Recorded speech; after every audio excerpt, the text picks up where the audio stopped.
It all started with the phrase, "it takes plastic 1,000 years to burn." When I first heard it, I thought it seemed kinda exaggerated.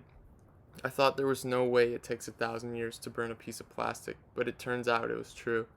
I kept hearing the phrase over and over, and I kept thinking about it. It was when I was driving where I thought of my question. If it takes 1,000 years to burn a piece of plastic, can't we just melt it and use it as fuel? So I took the opportunity of this research project to find out if it was possible.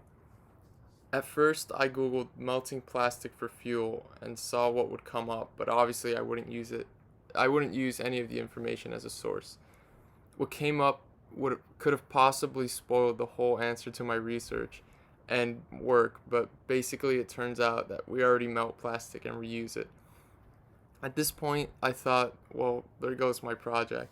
But I realized that I wanted to find out if we can use it as fuel or energy and solve the whole pollution slash waste problem.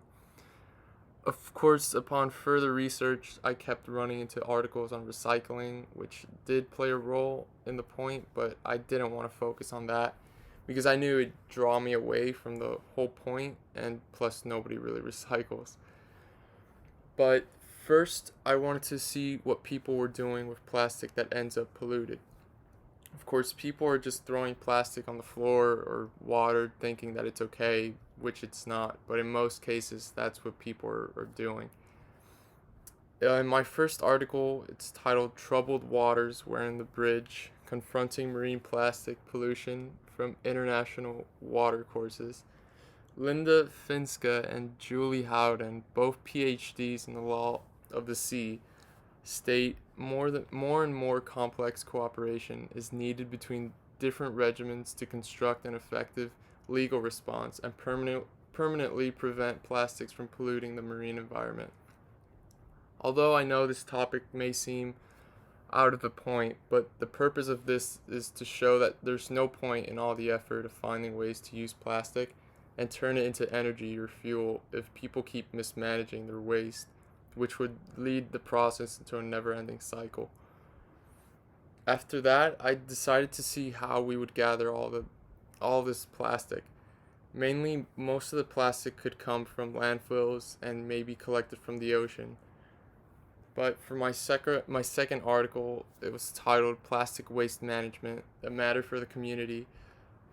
Oliver and Oxid, I can't really pronounce that name, but they're both biotech researchers, and they stated, however, according to all current expert reports, if the advantages of plastic are to be enjoyed in full, we also need to promote the most sustainable waste management alternatives. To encourage recycling, use energy recovery as a complementary option, and restrict the dumping in landfills of all recoverable plastic waste.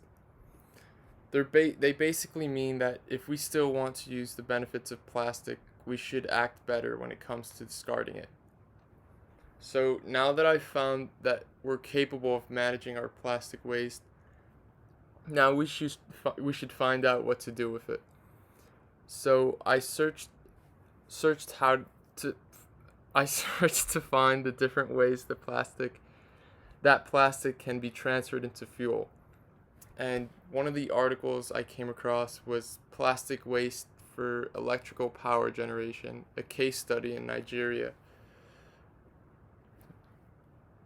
The four authors basically wrote about collecting plastic and placing it into combustion chambers, which would transform plastic waste into electrical energy, in which they stated, in this context, waste plastics is considered as the fuel to be utilized for combustion in waste to energy plants, and with the heat from the fire to make steam for electric power generation, which basically means they would eliminate the whole use of coal.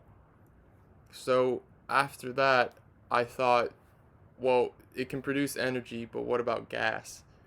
After doing a lot more digging, I found just the piece I was looking for.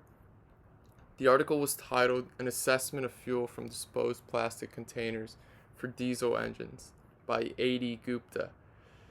Before I reviewed this article, I searched up A.D. Gupta to see if he was credible to use his article, and turns out he is.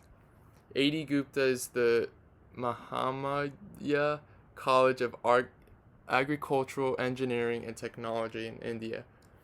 The purpose of the article was to find an alternate solution that would help turn plastic waste into fuel. The process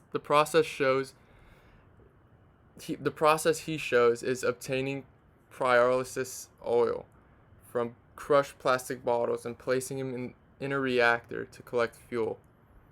In the article, he states properties of dissipated containers obtained in laboratories are analyzed and compared with typical diesel fuel. The liquids obtained are dark brown colored products resembling petroleum, which is gas. And he also goes on to say that the oil they produce has certain properties which resemble with high diesel. Thus the production of biofuel is a pioneering idea to solve the energy crisis with the waste management. And finally, I wanted to top my research with a video from Seeker showing just another way on how plastic bags can be turned into fuel.